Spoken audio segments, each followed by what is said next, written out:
بسم الله الرحمن الرحيم. مساءكم سعيد.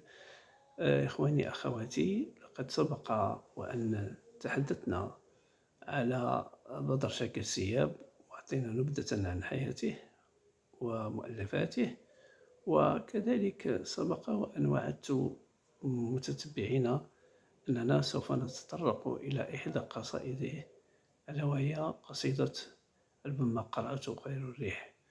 وقد في قناتنا هذه قد قمت بشريط سردت فيه الأبيات الشعرية لهذه القصيدة عبر ذلك الشريط، واليوم قلنا على أننا سوف نتعرض لتحليل لهذه القصيدة. فيتعرض موضوعنا هذا إلى الكشف عن أهم الأحداث والمواقف التي مر بها الأديب بدر شاكر سياب، وهو من أشهر رواد التجديد في الشعر العربي المعاصر، وكانت حياته مليئة بالحزن والشقاء والألم والحرمان منذ طفولته حتى كبر، فعبر عنها بحسن إيصاله لإحساساته وتجربته الشعرية بنظم الشعر والتفنن في إنتاجه.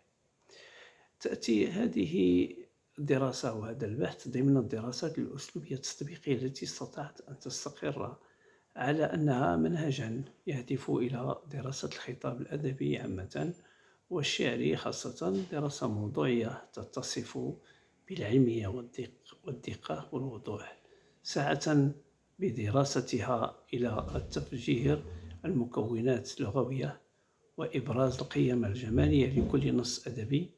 كما يعكس هذا البحث خصوصية الكتابة الشعرية عند بدر شاكر السياب كصوت شعري ثائر من منطلق البحث في الشعر في النص الأدبي، والتي تبرز أهم الظواهر الأسلوبية التي تميزت بها قصيدة الشاعر بدر شاكر السياب في الباب ما قرأته غير الريح، حيث وظف الشاعر آليات التحليل الأسلوبي المختلفة والتي أسهمت بدورها في إبراز شعرية النص الأدبي. فالباب ما قرأته غير الريح في الليل العميق، أي أن الشاعر ينتظر زوارا، وما من زوار إلا الريح، فلا أحد يقرع بابه في هذا الليل العميق. الليل بمعنى الليل هذا يمثل الوحدة والقلق والخوف. عميق تدل هنا على عظم معاناة الشاعر، أي أن الليل عميق ومليء بالمآسي. يوجد أسلوب حصر الباب ما قرعته غير كفك، لم تكن كفك هي من قرع الباب، أي أنه يتمنى لو كان كفها هي من تقرع بابه في هذا الليل الموحش. أين كفك والطريق نائم بحار بيننا مدن صحارى من ظلام، كلا فكيف تكون كفك الطارق والطريق بيننا بعيد. يقطع السؤال بكلمة نائم، وهنا يتمنى مرة أخرى لو أنها هي التي تقرع الباب. بحار بيننا مدن صحارى من ظلام يؤكد بعد الطريق التي بينهما، فبينهما تكونت الصحاري، وهي تعبر عن البعد المكاني أو البعد الزماني، أي أن هناك مسافات طويلة تفرق بينهما. أسلوب الاستعارة صحارى من ظلام، وهنا يبدأ أمله بالتلاشي، فكيف للطريق أن يكون كفها وكل هذه المسافة بينهما، فعبثا أمله لا يمكن أن تكون هي يعني بمعنى هي بمعنى أمه. الريح تحمل لي صدى القبلات منها كالحريق. يصف الشاعر صدى القبلات التي تحملها بالحريق، إذ كان صدى القبلات كالحريق فما بالك بالقبلات نفسها. من نخلة يعدو إلى أخرى ويزهو في الغمام أن الصدى يعدو من نخلة إلى أخرى قبل أن يصل الصدى يعدو من نخلة إلى أخرى ليوصل الأشواق ليس فقط منها بل من الوطن أيضا. الباب ما قرعته غير الريح، حذف الحيز الزمني، لأنه في البداية أضاف ليبين المأساة: يبدأ الأمل بتلاشي أكثر فأكثر. لعل روحا في الرياح. هنا يتمنى: يا ليت في الرياح روحا. اسم فعل مضارع بمعنى التوجع. اسلوب الجناس: روحا في الرياح. ألم نكرة يكون لأول مرة أو مرة واحدة. ألم مستمر لا ينتهي اعتاد عليه الشاعر. هامت تمر على المرافق أو محطات القطار. هامت لا تستدل على الطريق. هامت في المرافق ومحطات القطار أن المرافق ومحطات القطار تشير هنا إلى أماكن السفر، لأن الشاعر حسب حين كتب هذه القصيدة كان مهاجر وبعيد عن وطنه، كان مريضا، وكان في إنجلترا في مدينة لندن. لتسائل الغرباء عني عن غريب أمس راح. يمشي على قدمين وهو اليوم يزحف في انكسار. تساءل تساؤل كثيرا تستمر في السؤال. هناك تفسيرين لكلمة الغرباء: أما أنه قصد الناس المغتربين في لندن مثله، وهي تسائلهم عنه لأن المغتربين يعرفون بعضهم البعض. ثانيا، أو إن المقصود من هنا أهل لندن الغرباء الغريبين عنه. سأل عن غريب كان يسير أمس مستقيما، أما اليوم فهو مدلول يسير في انكسار. أمس اليوم الذي أتى قبل يومنا هذا، الأمس بمعنى الماضي. هو يتكلم ويقول أمس، أي أن ما حدث معه قريب ولم ينساه بعد. هي روح أمي يهزها الحب العميق، حب الأمومة، فهي تبكي. هي بمعنى ضمير الشأن للتعظيم، أن ما هز روح الأم هو الحب العميق والشوق لابنها المغترب، وحبها يدفعها دوما للبحث عنه. هنا نجد أنه كان طيلة الوقت يتكلم عن روح أمه العميق. هناك فرق بين كلمة العميق هنا وكلمة العميق التي استخدمها في البيت الأول.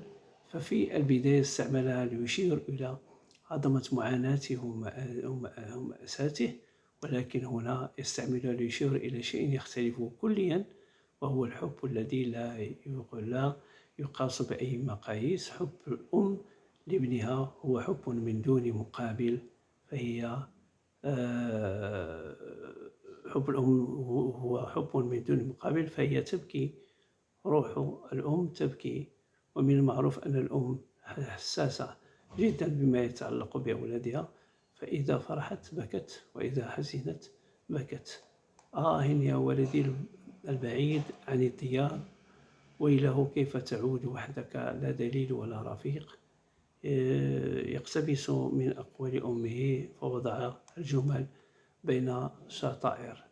في السطر رقم 7 تألم الشاعر وقال: وبما أن الأم تشعر بألم أولادها، فهي أيضا تتألم وتقول تتساءل الأم: كيف ذلك كيف لك أن تعود إلى وطنك وإلى بيتك من دون دليل ولا رفيق؟ وهي تتساءل لأن الابن يبقى صغير بحاجة دوما إلى رفيق. أماه: ليتك لم تغيبي خلف سور من حجار، لا باب فيه لكي أدق ولا نوافذ في الجدار. أماه يخاطب أمه: صورة من حجاز، لا نوافذ من حجار، لا نوافذ فيه، كتابة كناية عن القبر. من المعروف أن أم بدر شاكي السياب ماتت وهو لا يزال طفل صغير، وهنا يصف لنا القبر كما كان يراه في صغره ويتذكر ما رآه وهو طفل، ويصور القبر بعين طفل. يتمنى لو أن أمه لا تزال حية ولم تمت. كيف انطلقت على طريق لا يعود السائرون، من ظلمة صفراء فيه كأنها غسق البحار. يصور الموت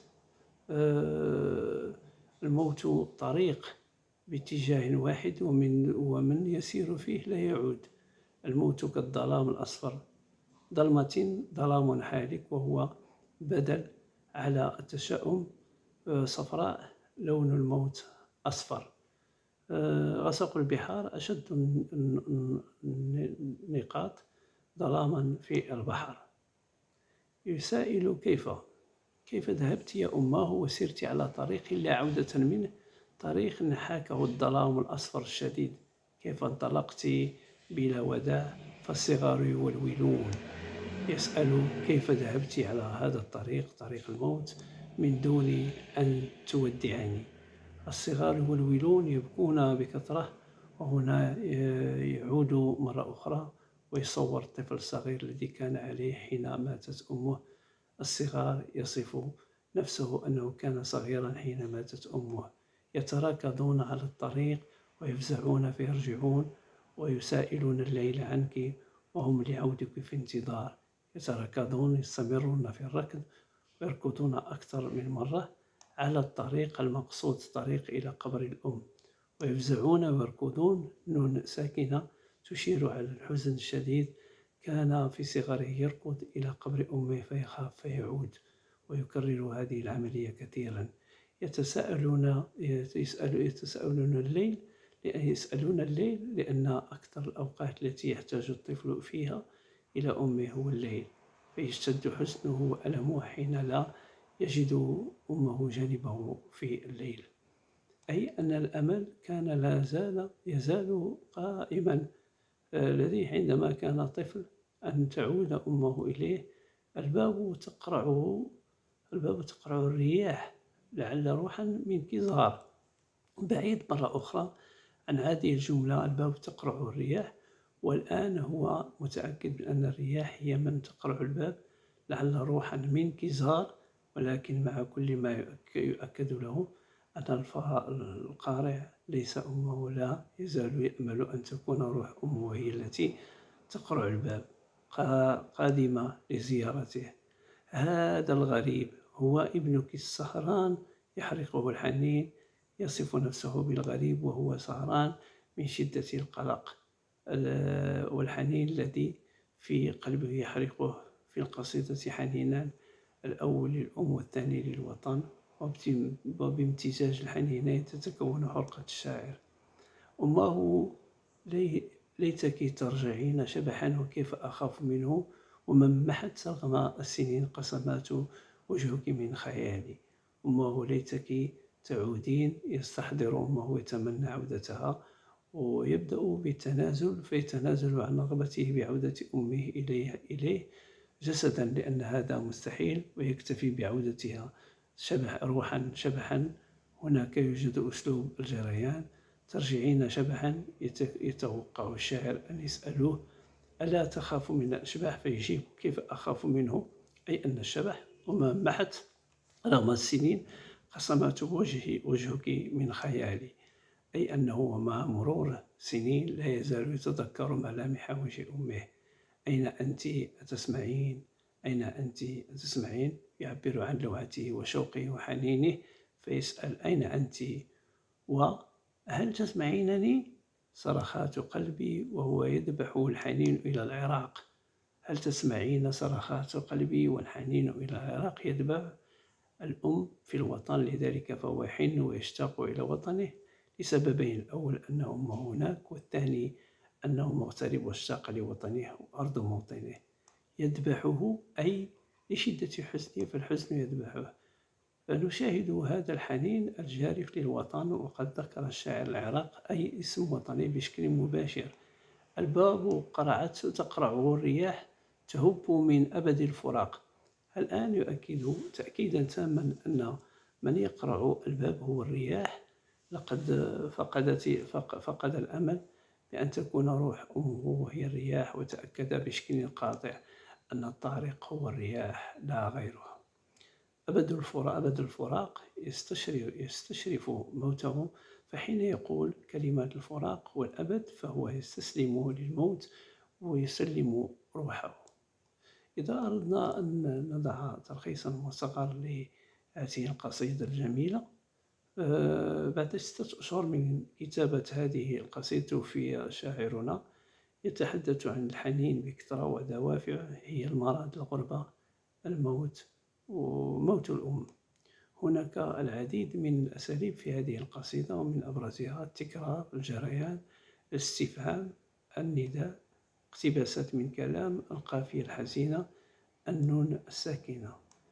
القصيدة تعكس مشاعر عميقة من الحزن والحنين، حيث يتحدث الشاعر عن معاناته بعد فقدان والدته واشتياقه لوطنه. استخدم الشاعر أساليب بلاغية متعددة مثل التكرار والاستفهام لزيادة تأثير مشاعره على القارئ. توفي الشاعر كما قلنا بعد 6 أشهر من كتابة هذه القصيدة، مما يضيف عمقا مؤلما لتعبيراته عن الفقد. بهذا نكون إخواني أخواتي قد أعطينا تحليلا مبسطا لهذه القصيدة الجميلة، والتي هي مليئة بالمشاعر الحساسة وبالألم والحزن الذي كان يعيشه شاعرنا بدر شاكر سياب. مرة أخرى أتمنى لكم طيب التتبع، وأشكركم على تتبعكم وكذلك مشاركتكم في هذه القناة، مع تحياتي البالغة للجميع. شكرا.